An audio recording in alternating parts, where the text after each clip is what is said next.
ഹൃദയതാളം. രചന സ്മിത രാജൻ പാല. അവതരണം ജോ വർഗീസ്. ആമി പെട്ടെന്ന് ബ്രേക്കിൽ ചവിട്ടി. അവിടെ ഉണ്ടായിരുന്ന ആളുകളുടെ അലർച്ചയാണ് കേട്ടത്. ബൈക്ക് മറിഞ്ഞു കിടക്കുകയാണ്. ചമേലി, പെട്ടെന്ന് നീ പുറത്തേക്കിറങ്ങ്. ഞാൻ വീട്ടിലോട്ട് വേഗം വന്നോളാം. നീ വേഗം ഒരു ഓട്ടോ പിടിച്ച് വീട്ടിലേക്ക് പൊക്കോ. ആളുകൾ ഓടി വരുന്നതിന് മുമ്പ് വേഗം വേണം. വേണ്ട, നിന്നെ തന്നെയാക്കി ഞാൻ പോവില്ല. നീ പറയുന്നത് കേൾക്ക്. ആമി ശബ്ദം കടുപ്പിച്ചു പറഞ്ഞു. ചമേലി വേഗം പുറത്തേക്കിറങ്ങി. അപ്പോഴേക്കും ആൾക്കൂട്ടം അവരുടെ അരികിലേക്ക് വന്നു. എവിടെ നോക്കിയടി വണ്ടി ഓടിക്കുന്നേ?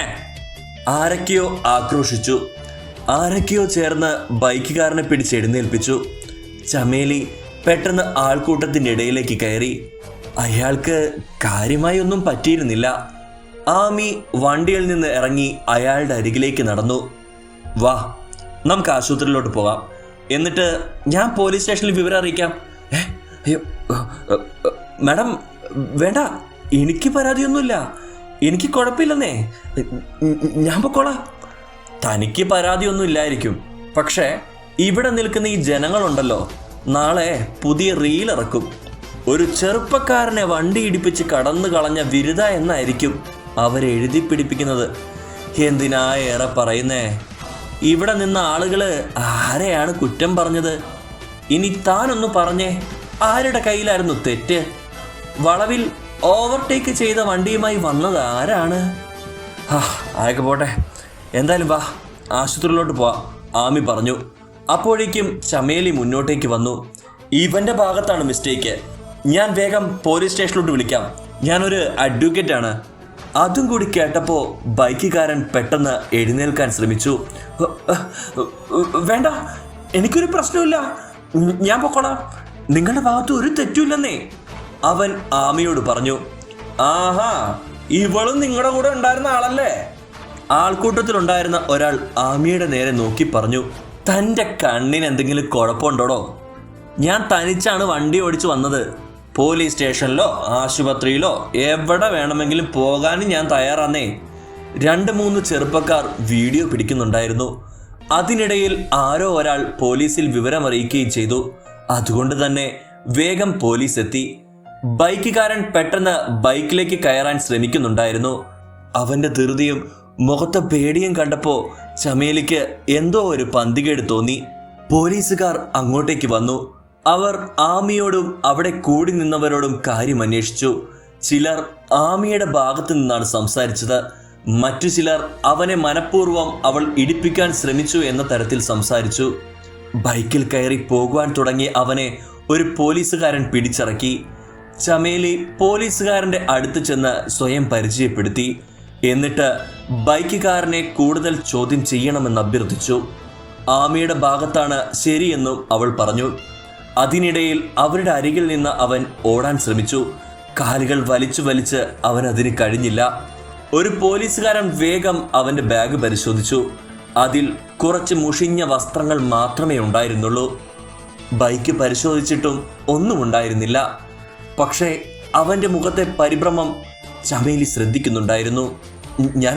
ഞാൻ പൊക്കോട്ടെ സാറേ, എനിക്ക് അത്യാവശ്യമായിട്ടൊരു സ്ഥലം വരെ പോകണം. അവിടെ ചെന്നിട്ട് ഞാൻ ആശുപത്രി പൊക്കോളാം. അവൻ ഹെൽമറ്റ് ധരിച്ചുകൊണ്ടാണ് സംസാരിച്ചത്. പോലീസ് അവനോട് പൊയ്ക്കൊള്ളുവാൻ പറഞ്ഞു. അവന് കാര്യമായ പരിക്കില്ലാത്തതുകൊണ്ടും പരാതിയില്ലാത്തതുകൊണ്ടും ആമിയോടും പൊയ്ക്കൊള്ളുവാൻ പോലീസ് പറഞ്ഞു. അവൻ ബൈക്കിലേക്ക് കയറിയപ്പോഴാണ് ചമേലി വീണ്ടും ബൈക്കിൻ്റെ മുന്നിൽ വന്ന് കയറി നിന്നത്. അവൾ വേഗം ബൈക്കിൽ നിന്ന് കീ ഊരിയെടുത്തു.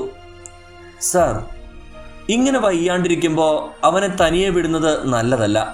പോകുന്ന വഴിക്ക് എന്തെങ്കിലും അപകടം പറ്റിയ ആര് സമാധാനം പറയൂ? അതുകൊണ്ട് നിങ്ങൾ അവനെ പോകേണ്ട സ്ഥലത്ത് കൊണ്ടുപോയി ആക്കണം, ചമേലി പറഞ്ഞു. ആമി അവളെ കണ്ണുകൾ ഉരുട്ടി നോക്കുന്നുണ്ടായിരുന്നു. കാരണം അവൾ പ്രശ്നത്തിൽ പെടാതിരിക്കാനാണ് അവളെ ഇറക്കി വിട്ടത്. ഇപ്പോ പോലീസ് പോകാൻ പറഞ്ഞിട്ടും അവൾ എന്തിനാണ് അതിൻ്റെ ഇടയിൽ കയറി നിൽക്കുന്നത്? എന്തിനാണ് ബ്രോ ഹെൽമെറ്റ് വെച്ചിരിക്കുന്നേ? അത് ഊരിക്കോളൂ.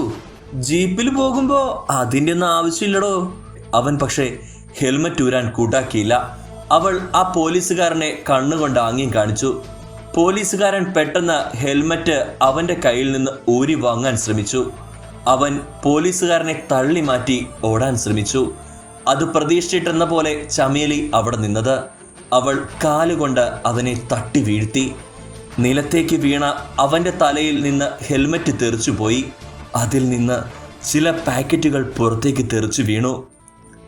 ചമേലി അവൻ്റെ ഹെൽമറ്റ് വേഗം എടുത്തു.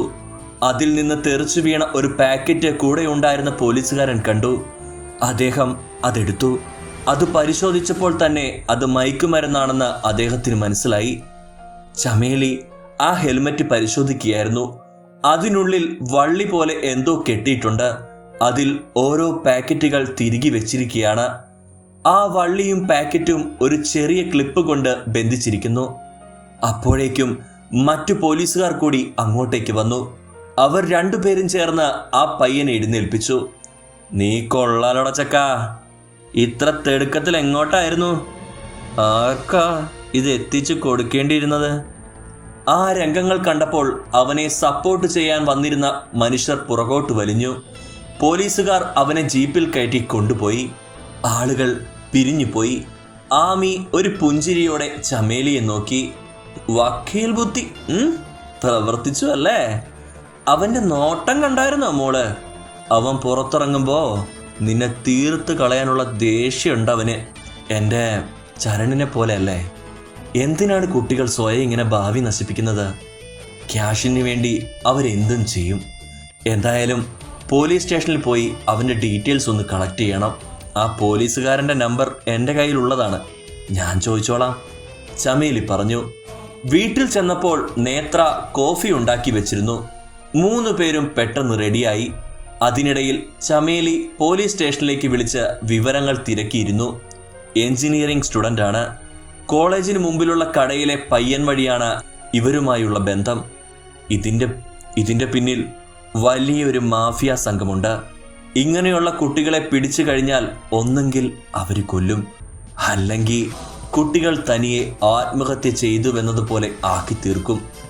അവരെ ബ്ലാക്ക് മെയിൽ ചെയ്യാനുള്ളതൊക്കെ നേരത്തെ കരുതി വെച്ചിട്ടുണ്ടാവും.